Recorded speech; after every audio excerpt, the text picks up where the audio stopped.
In a world filled with prejudice and judgment, one boy's courage shatters the divide, proving that heroism knows no boundaries. The summer heat bore down on the pavement, waves of warmth rippling through the air as cars zipped past in a chaotic symphony of honking horns and screeching tires. The city hummed with life. Street vendors called out their specials, pedestrians hurried to their destinations, and the ever-present noise of construction rang through the blocks. Malik, a 10-year-old black boy with tattered sneakers and a faded T-shirt, walked along the sidewalk, wiping sweat from his forehead. His stomach rumbled, but he ignored it. Hunger was a familiar feeling, one he had long learned to push aside. His world was built on survival, on staying in his lane and making himself as small as possible. He had learned early that people rarely saw him unless they were looking for trouble. But just as he turned the corner, something caught his eye. A tiny figure wobbling, crawling toward the edge of the curb. At first, Malik thought he was imagining it. A baby, alone. His heart pounded as he focused on the small child, no older than a year, dressed in pristine white, inches away from the street where cars sped by without pause. His feet moved before his mind could catch up. The world around him seemed to blur as Malik sprinted forward. Tires screeched, a horn blared, and a driver yelled something unintelligible, but none of it mattered. His only focus was the baby. With one last, desperate lunge, he scooped the child into his arms just as a delivery truck zoomed past, missing them by mere inches. The force of his momentum sent him tumbling backward onto the sidewalk, his body shielding the baby as they both landed with a thud. His breath came in ragged gasps as he clutched the child, feeling the rapid rise and fall of its tiny chest against his own. People gathered instantly, their reactions a mixture of shock and relief. But then murmurs started. "Is he trying to steal the baby? Where are the parents? Someone call the cops!" Malik's heart sank. He had just risked his life, and yet the first assumption people made was that he was a thief. He barely had time to process the injustice before a voice cut through the crowd. "What's going on here?" Malik turned his head and felt his stomach drop. A tall, broad-shouldered man in an expensive suit pushed his way through the bystanders, his face contorted with fury. His sharp eyes locked onto the baby, then onto Malik, and his expression twisted into one of pure disgust. It was Charles Langston, a man known for his wealth, his influence, and his deep-seated racism. A man who had made it clear, time and time again, that people like Malik didn't belong in his world. And the baby in Malik's arms, it was his grandson. The sun bore down on the city streets, casting long shadows over the cracked sidewalks where Malik walked each day. At just 10 years old, he had learned how to blend into the background, to move unnoticed through a world that had little time for boys like him. His clothes, faded jeans, a second-hand T-shirt, and sneakers with soles nearly worn through, marked him as one of the forgotten, one of the kids who would never be invited into the gleaming buildings that towered above him. Malik had lived in the same run-down neighborhood his entire life. The buildings there weren't the kind with marble lobbies or doormen, just peeling paint, broken elevators, and hallways that smelled of damp cardboard. The people who lived there worked long hours in jobs no one else wanted, coming home too tired to dream of anything more. His mother was one of them. She worked double shifts at a diner, barely making enough to keep food on the table. His father had disappeared before he was born, just another ghost in a long line of absent men. But despite the hardships, Malik wasn't bitter. His mother had taught him that kindness didn't cost a thing, that no matter how little they had, they still had enough to help someone else. It was a lesson he carried with him every day, though the world rarely returned the favor. At school, teachers looked at him and saw a statistic, a boy from a broken home who wouldn't amount to much. His classmates either ignored him or mocked him for the holes in his shoes. The security guards at the corner store followed him with their eyes, assuming the worst without knowing a thing about him. It didn't matter that he was smart, that he loved to read, or that he dreamed of a future bigger than the blocks he had always known. To most people, he was invisible at best, a threat at worst. And yet, Malik never let the weight of their judgment crush him. He had seen too many kids give in to anger, let the world's unfairness harden them into something unrecognizable. He refused to become one of them. He knew deep down that actions defined a person, not where they came from, not what people assumed. He just never imagined that his chance to prove it would come so soon. A few miles away, in a world Malik had only ever glimpsed from a distance, Charles Langston lived in a mansion that was the size of an entire city block. A self-made millionaire, he owned real estate, luxury developments, and more wealth than most could fathom.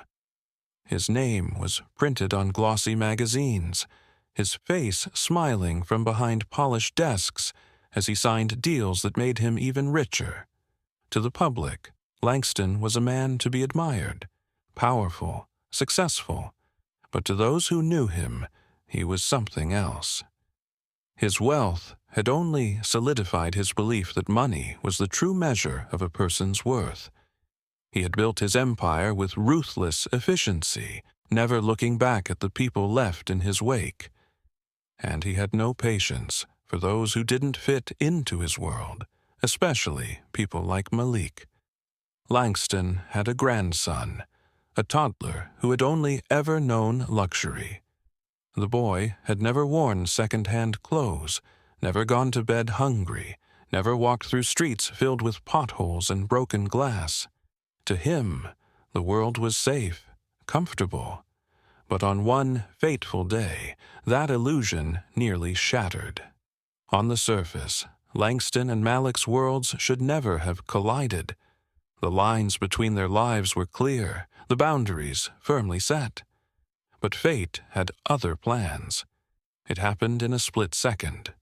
One moment, Malik was walking home, his mind lost in thought, and the next, he saw movement near the curb.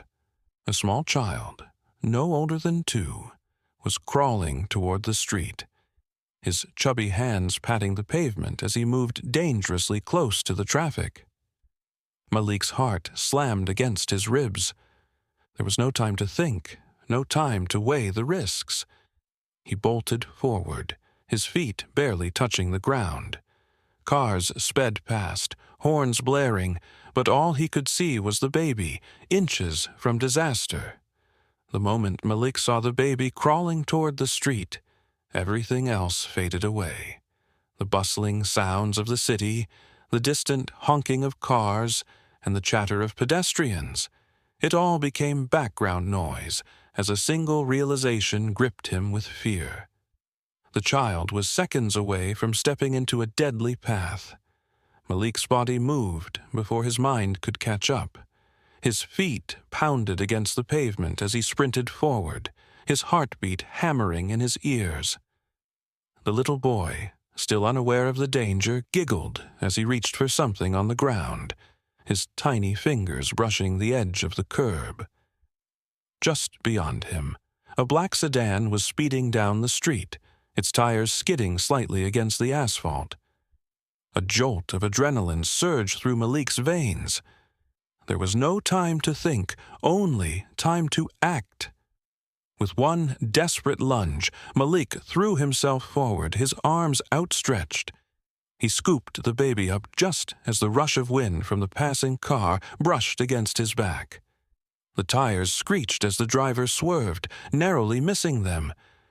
The sound of metal against asphalt sent shivers down Malik's spine, but when he looked down and saw the child safe in his arms, he let out a breath he hadn't realized he was holding. The crowd on the sidewalk gasped in unison, their collective fear finally breaking the silence. For a moment, everything seemed frozen in place. Pedestrians stood with wide eyes, hands covering their mouths, watching as the young boy, dressed in ragged clothes, his face flushed with panic, held the wealthy businessman's baby in his arms. A woman screamed. Someone clapped. A man with a phone in his hand was recording, his camera lens pointed straight at Malik. Then, as if reality had just caught up with them, the onlookers rushed forward. "Is the baby okay?" a woman asked, her eyes darting from Malik to the infant wrapped in his arms. Malik nodded, his breath still uneven. The baby, though startled, seemed unharmed. His chubby hands clung to Malik's shirt, his round face pressed against his chest for warmth. He had no idea how close he had come to tragedy. Before Malik could say anything, the wail of approaching sirens sliced through the air. Red and blue lights reflected off the glass buildings, casting a flashing glow over the entire street. The city's emergency responders were swift, pulling up to the curb within seconds. Malik barely had time to process what was happening before a group of paramedics rushed toward him, their gloved hands reaching out. "Son, give us the baby," one of them said, his voice calm but urgent. Malik hesitated for a split second before gently passing the child over. His arms felt empty without the weight of the small boy in them, but relief washed over him as he saw the paramedics carefully checking the baby's vitals. Just as Malik was about to take a step back, a loud, angry voice cut through the commotion. "What the hell is going on here?" Heads turned as Charles Langston stormed through the crowd. His tailored suit, pristine and unwrinkled, contrasted sharply with the chaos around him. His face was twisted in fury, his eyes scanning the scene until they landed on Malik. Malik braced himself. Langston's gaze flickered to his son, now safely cradled in a paramedic's arms, and then back to Malik, his expression darkening. He didn't ask if the baby was okay. He didn't look relieved. Instead, his lips curled in suspicion, his voice sharp as he barked, "What were you doing with my son?" The words hit Malik like a slap. What was he doing with his son? He had just risked his life to save him. He had jumped in front of speeding cars, nearly been hit, and carried the child to safety. And yet, instead of gratitude, all he received was doubt, as if his very presence in this part of town was a crime. The murmurs around them grew louder. Some of the onlookers shifted uncomfortably, sensing the tension. A man in the crowd stepped forward. "That boy just saved your kid's life," he said, shaking his head. "You should be thanking him." Langston's jaw tightened, but he didn't respond. His gaze remained locked onto Malik, studying him as though searching for something, some flaw, some justification for his misplaced anger. His prejudices were so deeply rooted that even now, standing before the boy who had saved his son, he couldn't see past them. Malik, still catching his breath, finally spoke. "I saw him crawling toward the street," he said, his voice steady, despite the frustration building in his chest. "I didn't think. I just ran." There was no pride in his words, no arrogance, just the simple truth. The crowd waited. Some people looked at Langston expectantly, as if waiting for him to show even the slightest bit of gratitude. But instead, the businessman turned to the paramedics and demanded, "Is he okay?" One of them nodded. "He's fine. Thanks to this young man, he wasn't hurt." Langston exhaled sharply, rubbing his forehead. "Right," he muttered under his breath. Then, without another glance at Malik, he turned away, reaching for his son. The message was clear. There would be no thank you, no acknowledgement. Malik clenched his fists at his sides, but he said nothing. He had already learned the lesson too many times before. People like Langston would never see people like him as heroes. And yet, despite it all, Malik didn't regret a thing. As the paramedics prepared to take the baby to the hospital for further checks, Malik took a step back, allowing the crowd to swallow him once more. The murmurs continued, some people calling out words of praise, others shaking their heads at Langston's reaction. But Malik didn't need their approval. He had done what was right, no matter what anyone thought. And deep down, he knew that mattered more than anything. The moment Charles Langston arrived, the crowd instinctively parted, giving him a clear path toward the paramedics tending to his son. The towering businessman, known for his imposing presence in boardrooms and high society circles, now stood frozen on the cold pavement. His sharp eyes, usually filled with confidence and authority, flickered with something unfamiliar: disbelief, uncertainty, perhaps even fear. His gaze landed on the child in the paramedic's arms first. Relief washed over him as he saw his son safe, bundled in a warm blanket. The baby's tiny fingers curled around the edge of the fabric, completely unaware of the chaos that had unfolded just moments before. Langston exhaled, releasing a breath he didn't realize he was holding. But then his eyes moved past the paramedics to Malik. The boy stood slightly apart from the commotion, his small frame still trembling from adrenaline. His worn-out clothes, a jacket that barely provided warmth, and his two small shoes spoke of a life far different from Langston's own. His breath was visible in the cold air, his fingers raw from the icy wind. But his expression wasn't one of fear or seeking recognition. It was steady, unapologetic. Langston's body stiffened. This boy, this child, had risked his life for his son. For a long moment, Langston simply stared. The weight of the truth pressed against his chest.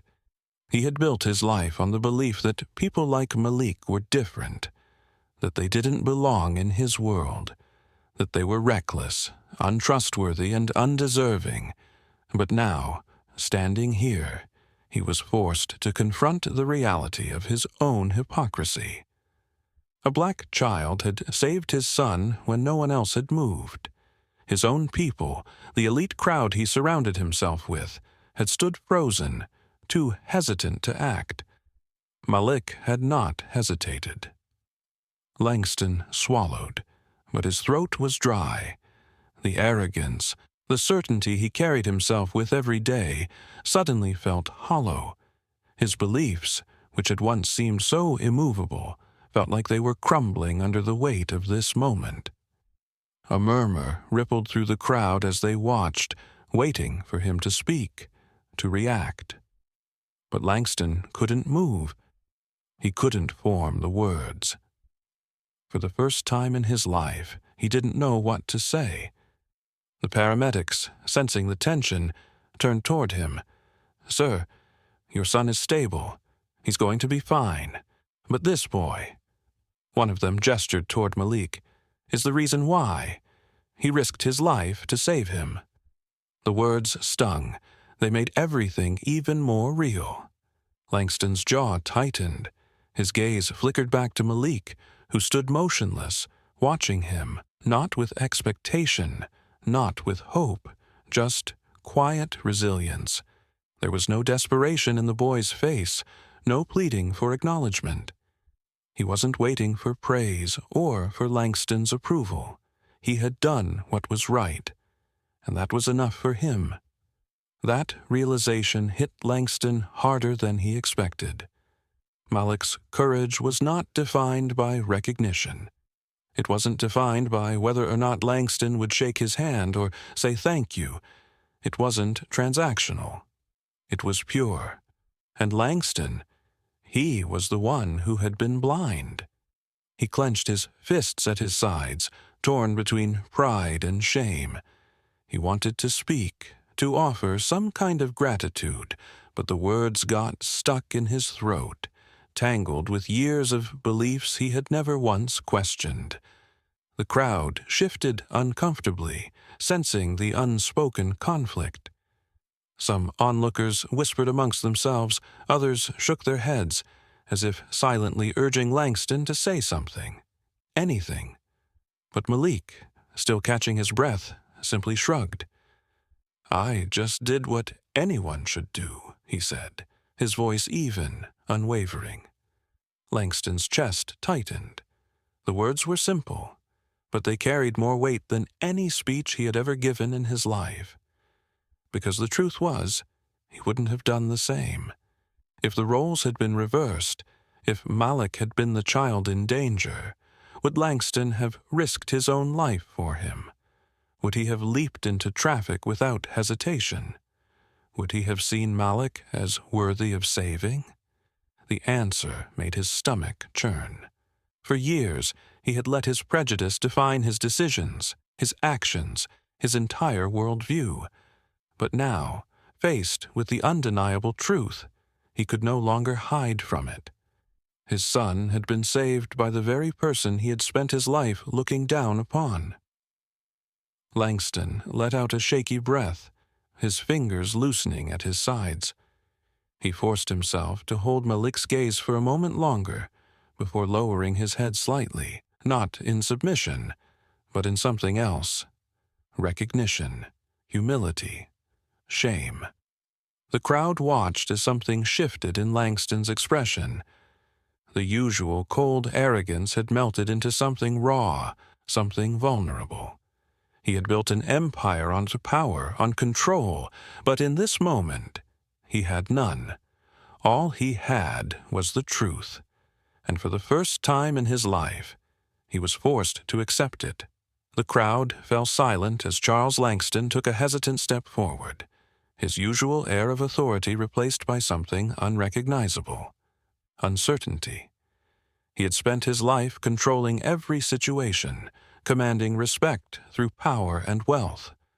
But now, he stood before a child who had risked everything for his son, and for the first time, he realized that power meant nothing in the face of true courage. The whispers among the onlookers grew. People were waiting for him to react, to acknowledge what had just happened. His son, still wrapped in the emergency blanket, clung to the paramedic tending to him, his tiny fingers still trembling.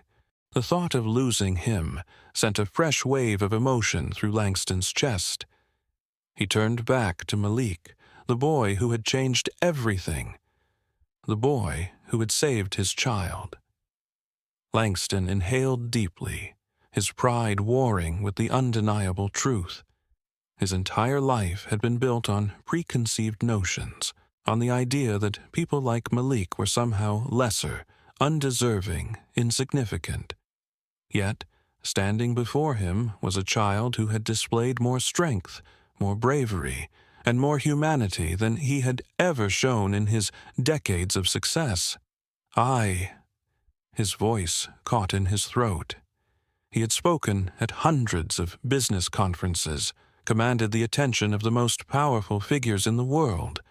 But now, speaking to a 10-year-old boy, he found himself struggling for words.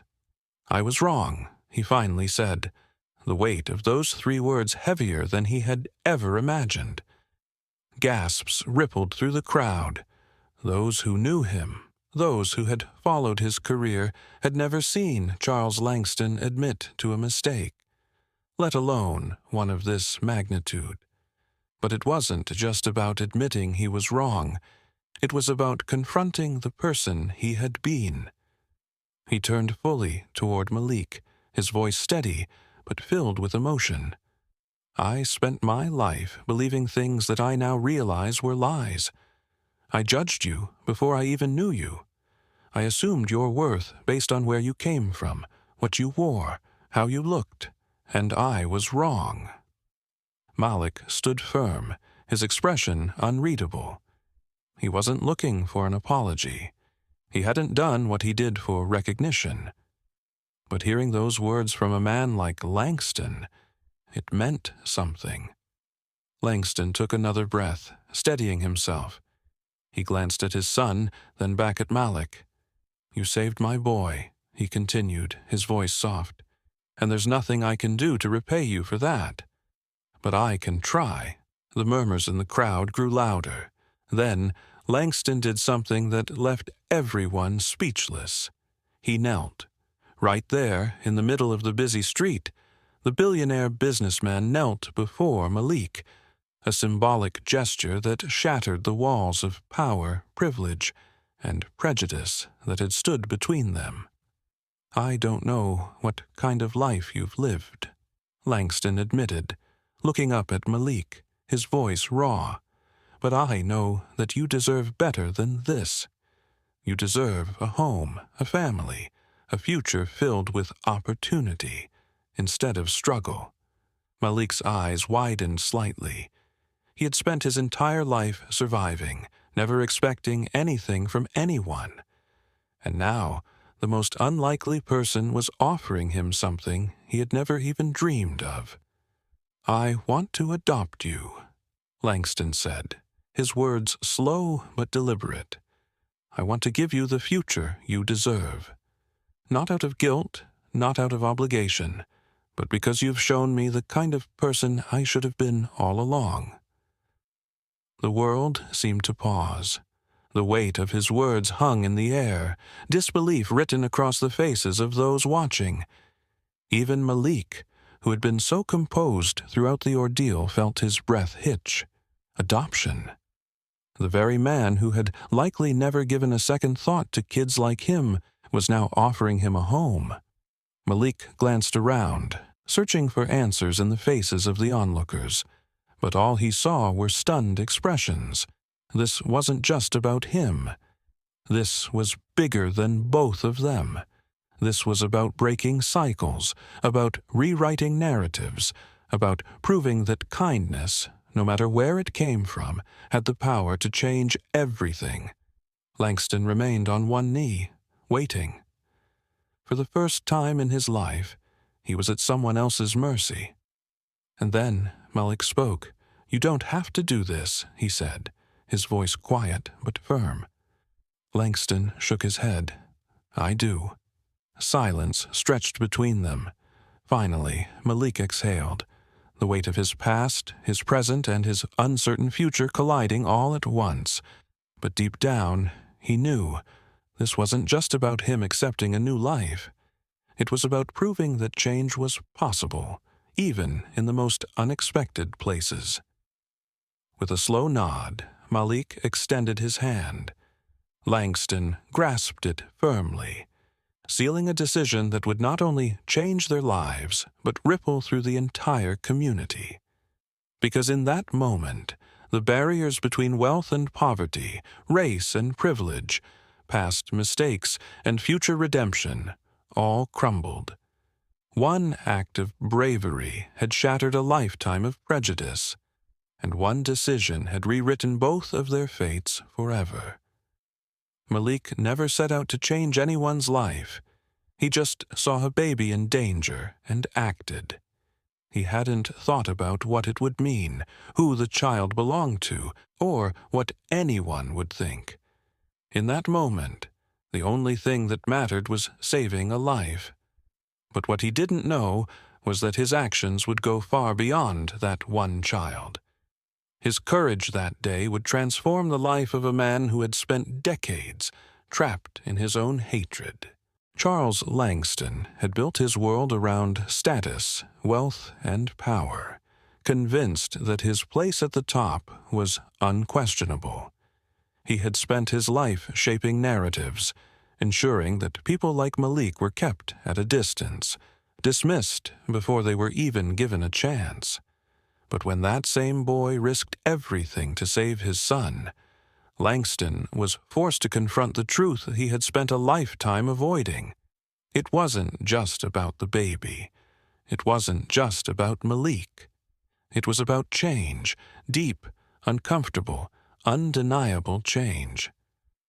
Langston's public vow to adopt Malik wasn't just about giving the boy a home. It was an act of redemption, an acknowledgement that he had been wrong for so long and that it was time to make things right. But for Malik, it was never about the apology. He didn't need validation, nor did he need recognition. What he had done was simple. He had saved a life, and that was all that mattered. But the world was watching. The story spread across news outlets and social media. The image of Langston kneeling before Malik became a symbol of something greater. People who had once sided with the businessman found themselves questioning their own beliefs. Others, who had lived their lives in the shadows of discrimination, saw Malik's story as proof that even the most deeply ingrained prejudices could be confronted and undone. Malik's life changed in ways he never expected. Once invisible, he was now recognized as a hero. Doors that had been closed to him for years suddenly opened. Opportunities he had never even dared to dream of became possible.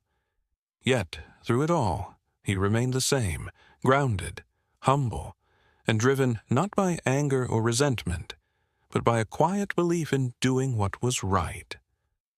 Langston, too, underwent a transformation. He didn't just change for the sake of appearances. He truly began to understand the weight of his past actions. He used his wealth and influence to fund programs in Malik's former neighborhood, working to break the cycles of poverty and discrimination he had once helped reinforce.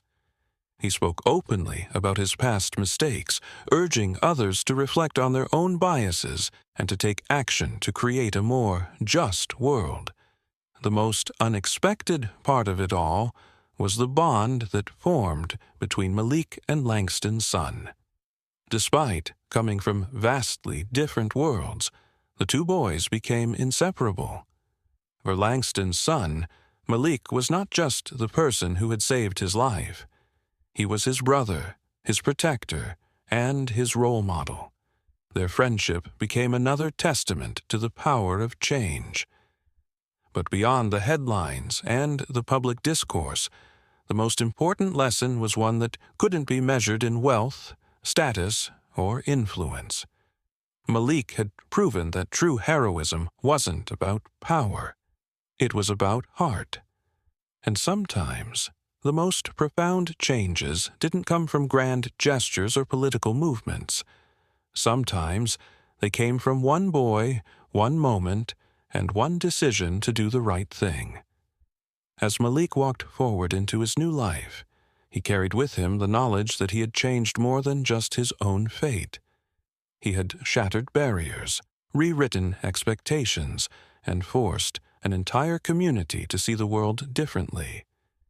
His story would live on, not just as a tale of bravery, but as a reminder that kindness, even in the face of hate, could spark a transformation no one ever saw coming. Because in the end, it wasn't about where you came from. It was about what you chose to do when the world was watching.